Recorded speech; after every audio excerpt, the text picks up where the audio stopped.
Welcome to Trader UK, the money management channel. I'm Adam Hill. Today I'm going to take a look at the different account types available via the Degiro stock trading platform. I'm going to answer the questions, which account should you be choosing upon sign up, and also how to open a day trader account, as these are two things that I get asked a lot on the channel. Before we get started, do me a huge favour and subscribe to the channel for more finance related content. From premium bonds to stock trading, we cover it all. And don't forget, if you enjoy today's video, then make sure you hit that thumbs up button as well. To get us started here today, I'm going to share my screen with you now, and we're going to take a quick look at the Degiro website, where you can see under the frequently asked questions that you actually have access to 5 different account types. Now, that might come as a surprise to some of you, particularly if you've already been through that sign up process. You might remember during that you're only actually offered 2 account types.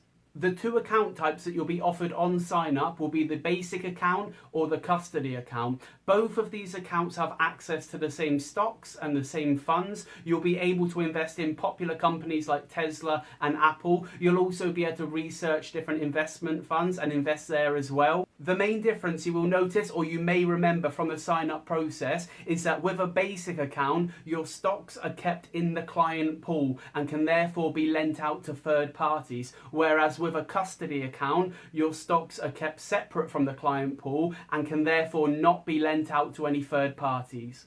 I know when I was signing up, I was new to trading, and this was something that really worried me. Why would I want my investments to be lent out to any third parties? It just didn't make any sense. So let's take a look a little bit closer at this.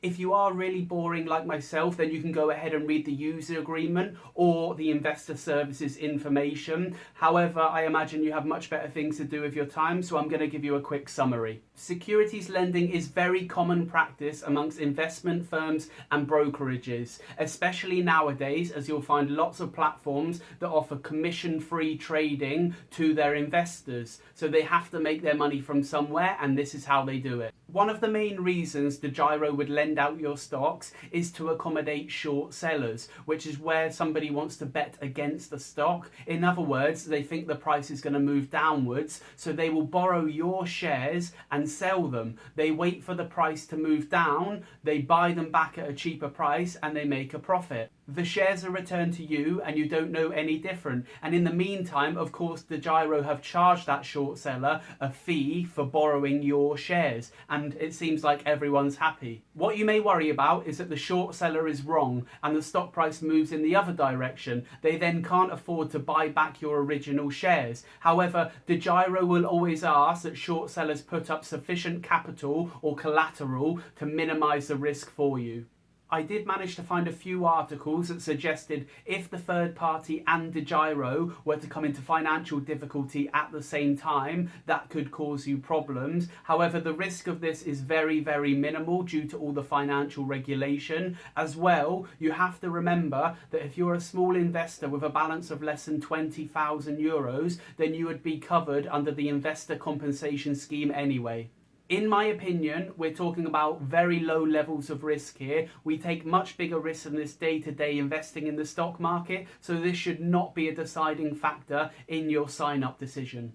What you should be considering, though, are your future trading plans. Are you happy trading stocks and shares and ETFs using the money that you currently have? Then you'll probably be fine using a custody account. Whereas if your future plans include investing in options, futures, or maybe opening a day trading account, then you'll need to open the basic account to start with, as that is the only account option that will let you upgrade and release these features at a future date.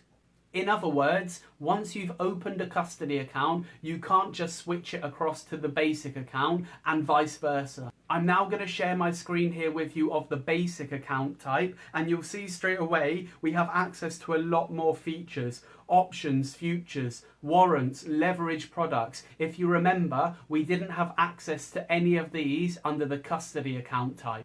And although these products may show in the product listing, when you first open your basic account type, you won't actually be able to trade using these. What you'll need to do is upgrade to either a trader or an active account.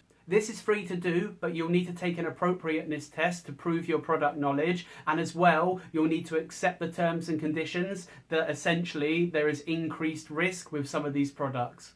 As you can see on screen, there isn't much difference between an active or a trader account unless you're looking to trade on margin, in which case the active account will give you access to 50% of your available credit and the trader account will give you access to 100% of your available credit.